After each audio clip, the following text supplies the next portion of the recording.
살다 보면 참 다양한 사람들을 만나게 됩니다.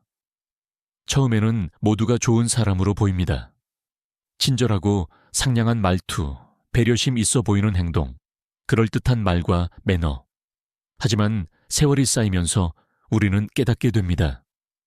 겉모습과 실제 본질이 얼마나 다를 수 있는지를. 특히 나이가 들수록 이런 구별 능력이 더욱 중요해집니다.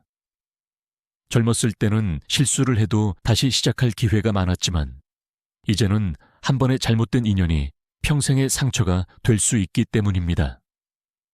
첫 번째, 끊임없이 도움을 주려 하는 사람. 이들은 마치 동화 속 수호천사처럼 등장합니다.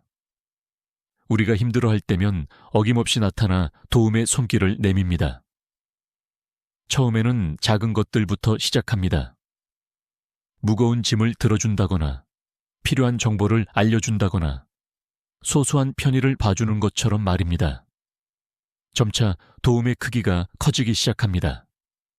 병원에 데려다 주겠다고 하고 은행 일을 대신 봐주겠다고 하고 때로는 금전적인 도움까지 자청합니다. 마치 우리 인생의 든든한 후원자가 된 것처럼 행동합니다. 이들의 진짜 무서운 점은 우리의 자립심을 서서히 무너뜨린다는 것입니다. 처음에는 편리함에 익숙해지고 나중에는 의존하게 되고 결국에는 그들 없이는 아무것도 할 수 없다고 느끼게 됩니다. 마치 독수리가 먹이를 주면서 새끼를 길들이듯 우리의 독립성을 서서히 앗아갑니다. 더 교묘한 것은 이들이 우리의 자존감까지 서서히 갉아먹는다는 점입니다. 네가 이런 것도 못하니까 내가 해줘야지. 네가 판단을 잘 못하니까 내가 결정해줄게 라는 식의 말들로 우리의 자신감을 무너뜨립니다. 시간이 지날수록 우리는 스스로를 무능력한 사람이라고 여기게 됩니다. 이들은 마치 은행원처럼 모든 도움을 기록합니다.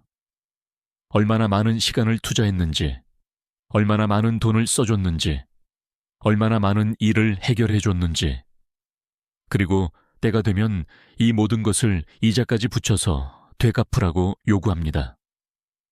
때로는 금전적으로, 때로는 시간과 노력으로, 때로는 우리의 자유를 담보로 말입니다. 결정적인 순간이 오면 이들은 자신의 진면목을 드러냅니다. 우리가 그들의 통제에서 벗어나려 할 때, 그들의 뜻에 반하는 결정을 하려 할 때 갑자기 돌변합니다. 내가 너를 위해 이렇게 해줬는데 어떻게 그럴 수 있어? 라는 말로 시작해서 우리를 죄책감의 늪으로 밀어 넣습니다. 두 번째, 모든 비밀을 공유하고 싶어하는 사람. 이들은 마치 오랜 친구처럼 다가옵니다. 처음 만난 순간부터 마치 오래전부터 알았던 사람처럼 친근하게 대하며 자신의 깊은 속마음을 털어놓습니다. 심지어 자신의 약점이나 부끄러운 과거까지도 숨김없이 이야기합니다. 이런 솔직함은 우리의 마음을 순식간에 무장해제 시킵니다. 이렇게까지 자신을 드러내는 사람이라면 믿을 만하지 않을까 하는 생각이 들게 만듭니다. 그들의 비밀을 들으면서 우리도 자연스럽게 마음을 열게 되고 우리의 비밀을 나누게 됩니다. 하지만 이들의 진짜 목적은 정보 수집입니다. 마치 정보 요원처럼 우리의 모든 것을 파악하려 합니다. 우리의 약점, 두려움, 콤플렉스, 부끄러운 과거, 이 모든 것들을 마치 데이터베이스처럼 저장해둡니다. 그리고 이 정보들은 언제든 우리를 조종하는 무기가 될 수 있습니다. 더욱 교묘한 것은 이들이 우리의 정보를 다른 사람들과 공유하는 방식입니다. 처음에는 우리를 위하는 척하면서 시작합니다. 네가 걱정돼서 다른 사람과 상담해봤어 라든가 네 상황을 이해하는 사람을 소개해주고 싶어서 같은 말들로 포장합니다. 하지만 결국 우리의 비밀은 본의 아니게 퍼져나가게 됩니다. 이들은 또한 타인의 비밀도 우리에게 알려줍니다. 마치 우리를 특별히 신뢰한다는 듯이 다른 사람들의 비밀을 털어놓습니다. 하지만 이것은 함정입니다. 우리의 비밀도 똑같이 다른 사람들에게 퍼뜨리고 있다는 증거이기 때문입니다. 세 번째, 늘 긍정적이기만을 강요하는 사람. 이들은 마치 햇빛처럼 밝은 에너지를 뿜어냅니다. 항상 웃음을 잃지 않고 어떤 상황에서도 긍정적인 면만을 보려 합니다. 힘내, 잘 될 거야, 긍정적으로 생각해 라는 말들이 이들의 입에서 끊임없이 흘러나옵니다. 처음에는 이런 태도가 우리에게 큰 힘이 됩니다. 우리가 낙담에 있을 때 그들의 밝은 에너지는 마치 어둠을 밝히는 등불 같습니다. 그들과 함께 있으면 왠지 모르게 기운이 나고 모든 것이 잘 될 것 같은 착각에 빠지게 됩니다. 하지만 이런 강요된 긍정은 오히려 독이 됩니다. 우리가 진정으로 슬프고 힘들 때 이들은 그 감정을 인정하지 않습니다. 마치 감정의 검열관처럼 우리의 모든 부정적인 감정에 제동을 걸어버립니다. 그렇게 생각하면 안 돼, 힘내야지, 모든 게 다 잘 될 거야 라는 말들로 우리의 진짜 감정을 억압합니다.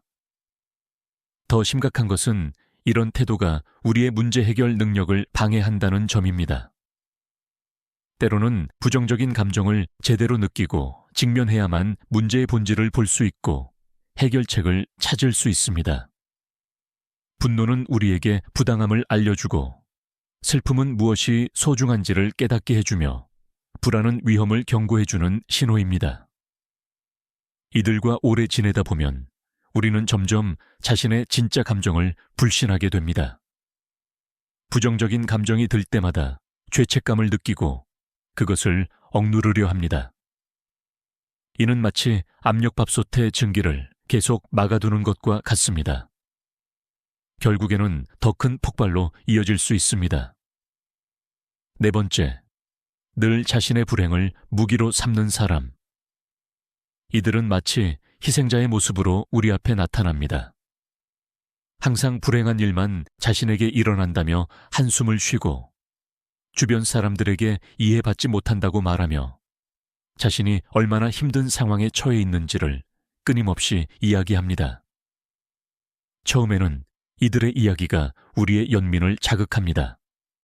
그들의 고통이 진심으로 안타깝게 느껴지고 뭔가 도움을 주고 싶은 마음이 듭니다.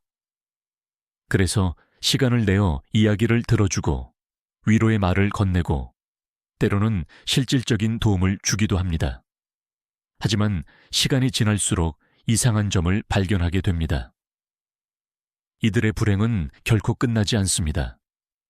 오히려 우리가 도움을 줄수록 더 많은 불행이 찾아오는 것 같습니다.